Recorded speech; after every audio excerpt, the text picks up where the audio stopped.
Voilà, merci à Lorraine Tolila pour ces jolies images et cette belle rencontre. Allez, on va parler de tout à fait autre chose, mais on reste dans le domaine de la culture ou en tout cas de la mode à présent. Laura, vous nous amenez en Afrique, la mode afropolitaine. En un seul mot, c'est un concept finalement ou c'est une réalité aujourd'hui en Afrique? C'est un courant à part entière et qui détonne véritablement sur les podiums. Alors comme son nom le dit très bien, la mode afropolitaine veut exprimer une Afrique cosmopolite et pour ce faire, les jeunes créateurs afropolitains marient tradition africaine et mode occidentale. Alors c'est une mode qui symbolise cette Afrique en pleine croissance économique, cette Afrique qui s'ouvre au monde. Elle est omniprésente aujourd'hui dans des défilés comme par exemple la Dakar Fashion Week ou encore la Black Fashion Week qui a eu lieu il y a une dizaine de jours à Paris. Elle a aussi des magazines qui lui sont entièrement consacrés, comme par exemple le magazine Fashion Black. Et les stylistes, à la pointe de cette tendance, ce sont surtout des jeunes Africains aux racines africaines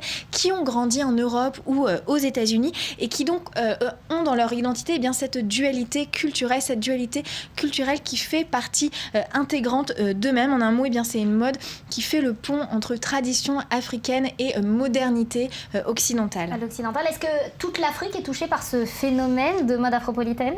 Alors non, et c'est ça qui est très intéressant. Alors selon Adama Ndiaye, qui est une grande styliste franco-sénégalaise, il existe deux visions de la mode en Afrique. L'une est plutôt francophone, l'autre est plutôt anglophone. Alors la vision très francophone de la mode, c'est une vision qui est encore très attachée aux traditions africaines. Les stylistes francophones, finalement, ne font que apporter une petite touche occidentale à leur création, alors que les stylistes anglophones, eux, essayent de toucher le plus grand nombre possible et donc ils partent plutôt d'une mode occidentale à laquelle ils rajoutent des touches d'africanité. Alors, je vois ces mannequins, ça donne envie. Laura, si je veux porter de la mode afropolitaine aujourd'hui, vers quel créateur je dois me tourner?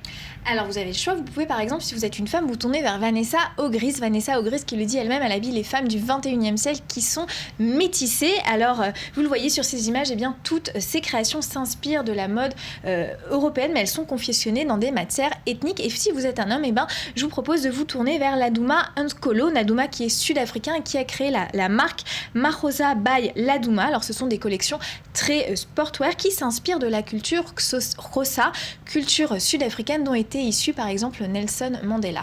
Ethnie sud-africaine, pardon. Vous nous avez rhabillés, hommes et femmes, pour l'hiver. Merci Laura. Alors justement, on va parler avec l'une de ces femmes qui s'intéressent à ce phénomène et on prend la direction de la Côte d'Ivoire pour y rencontrer Paola Audrey.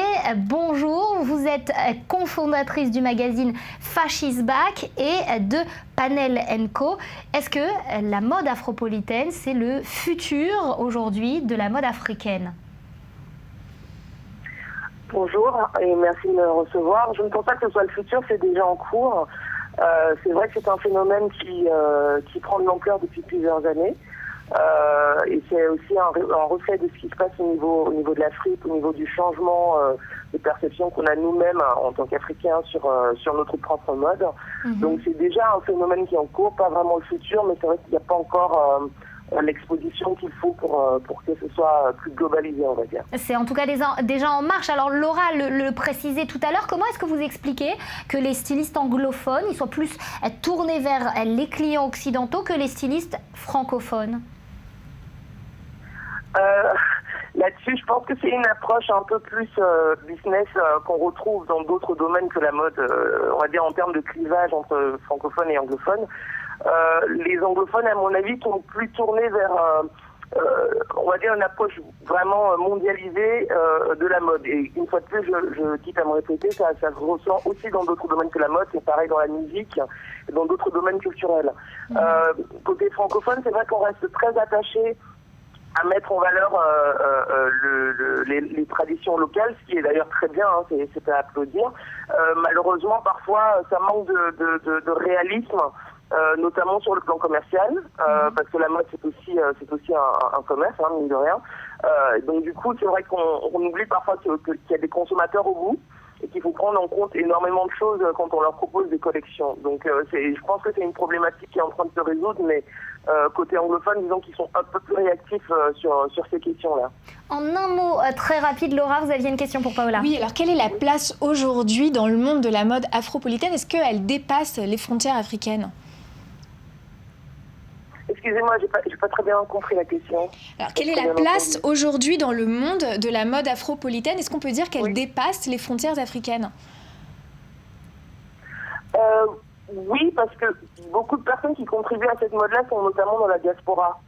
Donc pour moi, par définition, ils exposent la mode africaine à un public bien plus large que le public africain. Donc c'est sûr que c'est une valeur ajoutée à ce niveau. Merci beaucoup Paola Audrey pour ces précisions. Je rappelle donc que vous êtes cofondatrice du magazine Fascist Back et de Panel & Co. Merci à vous Laura pour nous avoir ramené cette mode et ces couleurs africaines ce matin sur le plateau d'I24 News. C'est la fin de cette édition. Merci à vous de l'avoir suivi. À suivre sur notre antenne un tout nouveau journal et puis la suite des programmes d'I24 News. Quant à nous, on se retrouve lundi matin pour un nouveau Morning Excellent.